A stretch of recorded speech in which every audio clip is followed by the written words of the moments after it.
We will study in this subtopic line segment, rays and lines and the properties related to it. Very first is line segment. Now line segment is the union of set of points A and B, including point A and B. Line segment AB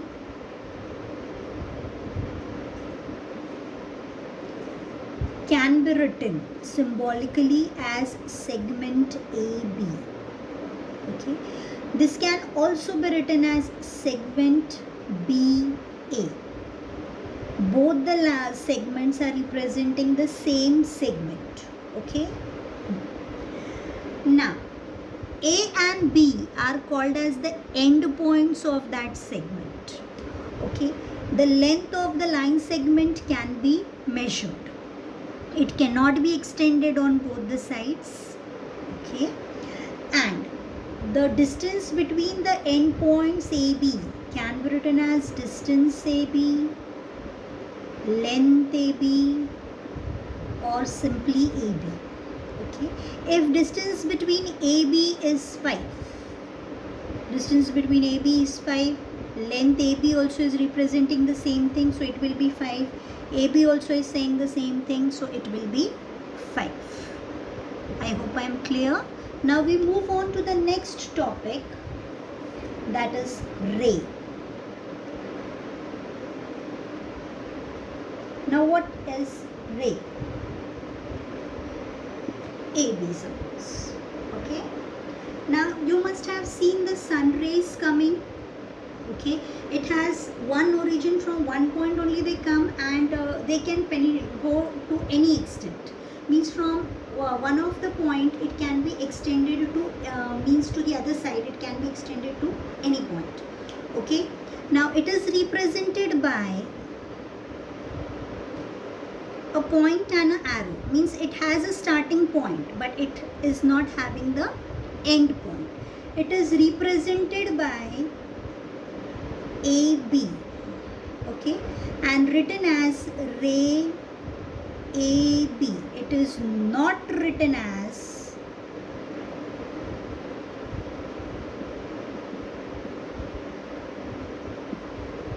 ray BA. Why? Because it is starting from point A and going towards B.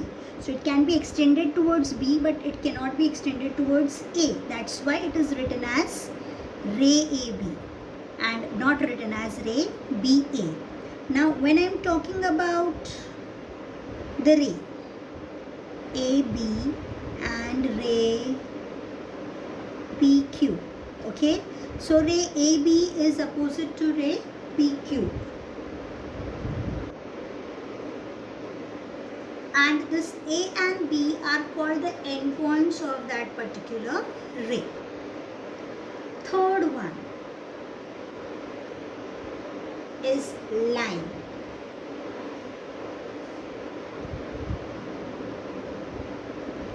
Now before going to the line, distance of ray cannot be measured.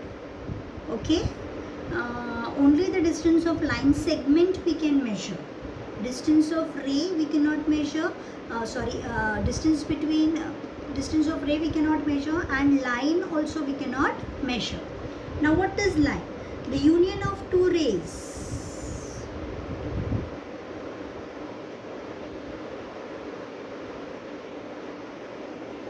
is known as line. It can be extended on both the sides. Okay, C dash A dash B means that A lies between C and B, and it is written as line CA.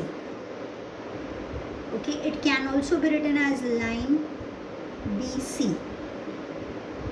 You can represent it by a small letter, line L. Okay, so in this way we can represent the line, we can represent the ray, and we can represent the line segment. I hope I am clear. Now the next part is congruent segment.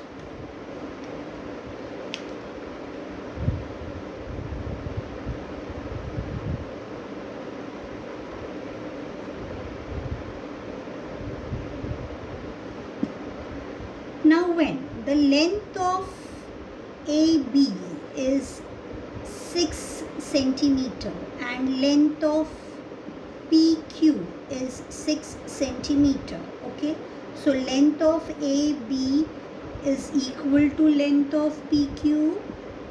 Okay, because their measures are same, so we can say AB is congruent to PQ. Okay, when the length are same, when the length are equal, then we say that the line segments are equal, they are congruent to one another, and it is represented by AB is congruent to PQ, or it can be written as segment AB congruent to segment PQ.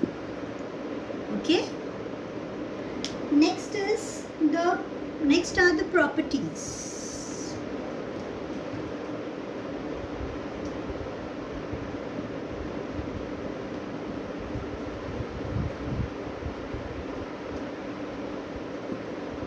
Next are properties.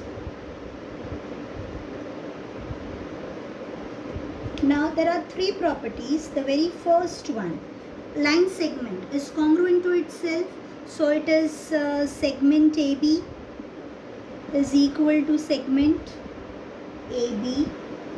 Okay, this property is known as reflexivity.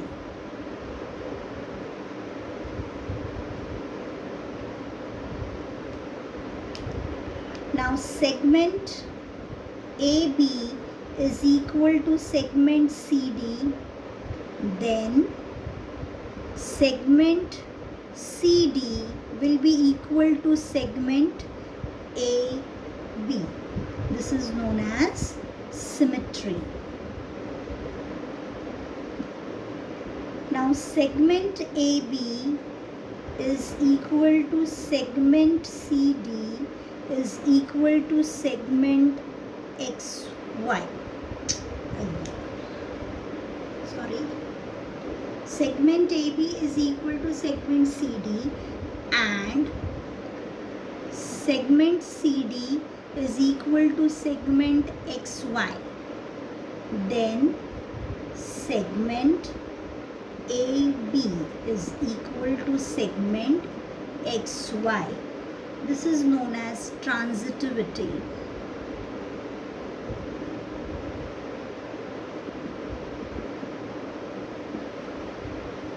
Clear? After that, after this is the next point, that is midpoint. Before going to the midpoint, we will just revise the properties. The very first one is reflexivity. Line segment is congruent to itself. Second one is symmetry. If one segment is congruent to the other, then the other will be congruent to the first one. That is, segment AB is congruent to CD, then ultimately CD will be congruent to segment AB. Then the last one, that is transitivity. Segment AB is equal to segment CD. One is congruent to the second one is congruent to the third one, then third one is congruent to the first one. I hope it is clear. So there are three properties. First is reflexivity, second is symmetry, third is transitivity. Clear? Now midpoint. What is midpoint? The point which divides the line segment into two equal parts is known as midpoint. If line segment AB is 10, AC is 5 and CB is 5, then point C is known as midpoint of segment AB. Clear?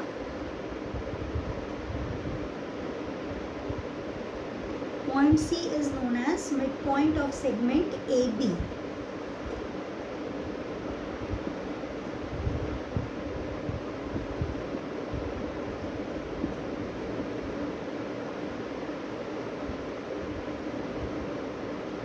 Again, the next one is comparison.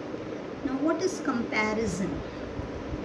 Comparison means smaller than, greater than. That is known as comparison.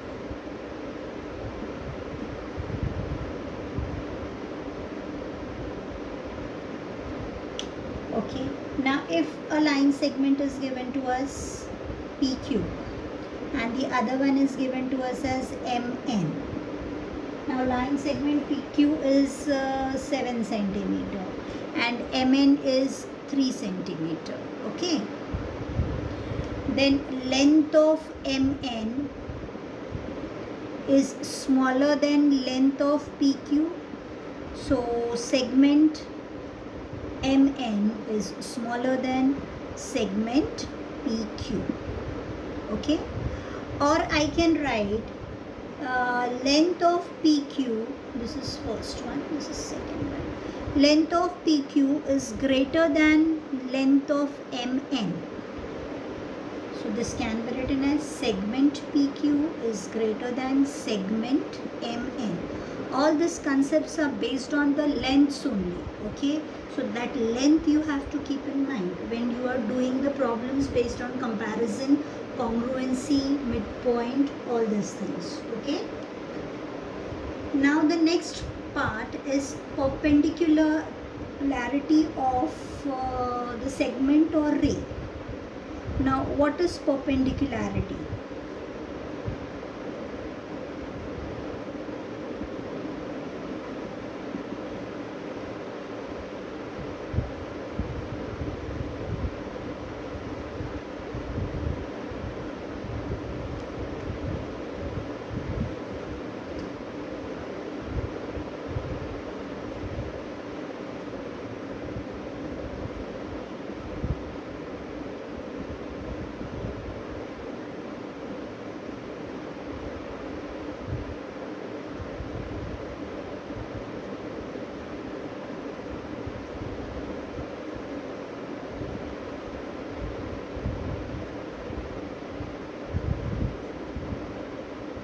If a line containing two segments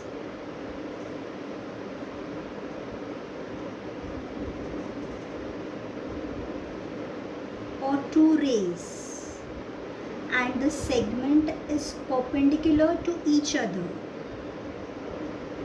a line containing two segments or two rays and is perpendicular means making an angle of 90 degree at the point of intersection, then the line segment or the rays are perpendicular to each other. Now how it is written? Segment AB is perpendicular to line CD, or segment CD is perpendicular to ray AB. So this way we can write. I hope it is clear. Now distance of a point from a line. Now if CD is perpendicular, this CD, I'll take D over here, CD is perpendicular to AB and D lies on AB, then the length of CD is called as the distance of point C from line AB. Distance of point C from line AB.